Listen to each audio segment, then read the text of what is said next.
to me, at the end of the day, it's actually not about gay, lesbian, bisexual, transgender questioning issues. It's about issues of justice. And I believe that Newark should be a just community.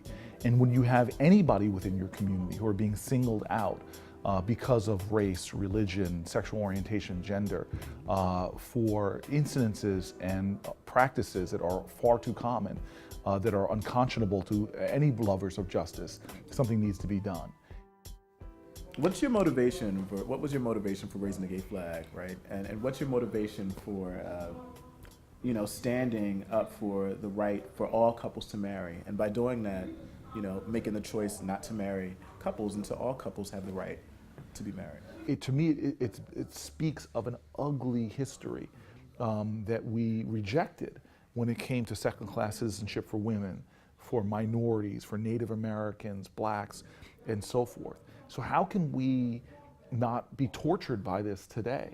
That there are savage injustices being heaped upon Americans because they're being denied rights, privileges, and the dignities of citizenship. I think that we as a nation need to confront the ugly truth of it and decide, are we going to be a nation of freedom and justice and equality, or are we going to countenance and sanction state-sponsored inequality? It's interesting because the marriage equality fight is sort of the big fight of the day, and I think you'll find a lot of LGBTQ folk, particularly younger folk who are of color, for whom marriage equality is sort of not their sort of fight for the moment, because there's other things that they're contending with: education, having access to safe schools, right. Being in communities where they're not victimized, having access to jobs, and not being harassed. And this brings me to my point about your deciding to make youth issues in the work of the Newark Youth Policy Board one of 3 primary areas to focus on, right. Which I think is commendable, because there are more than just sort of issues of marriage equality that we're contending with. We have homeless youth, right. We have youth who are being victimized on streets, and so thank you for taking that turn. But what was that about? What was the turn to youth? No, I appreciate that. I still feel that there's not a sense of urgency around these issues and awareness around these issues.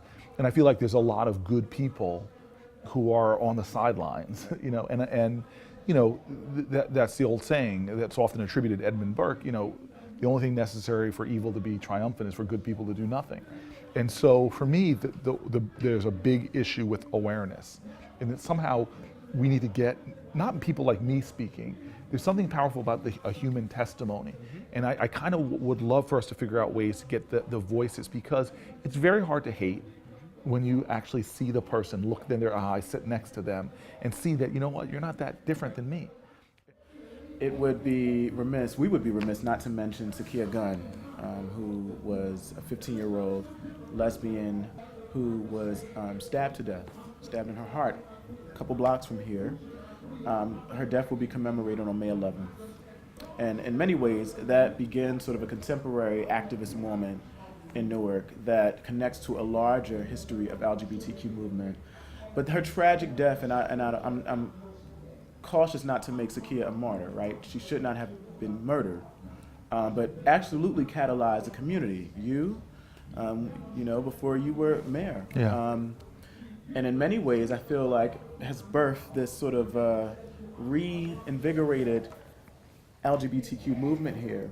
And here we are a few weeks away from that day. I would love in this dialogue on this 10th anniversary to talk about this beautiful woman who lived, this gorgeous creation of God that lived, and to celebrate all the youth in this city, and really elevate the voices of our kids who are just like she was, have a testimony, have gifts to give, and in many ways, let's celebrate that, because I trust my community and I love my community. It seems that when we are aware of problems, we tend to act and engage more. And so somehow I want to sound the bell and the alarm that we in our community, as much progress as we've made, we still have young people, we still have brothers and sisters within our community that are not experiencing the depths of justice that we want for ourselves. And that's a call to action, and we all need to take responsibility for that.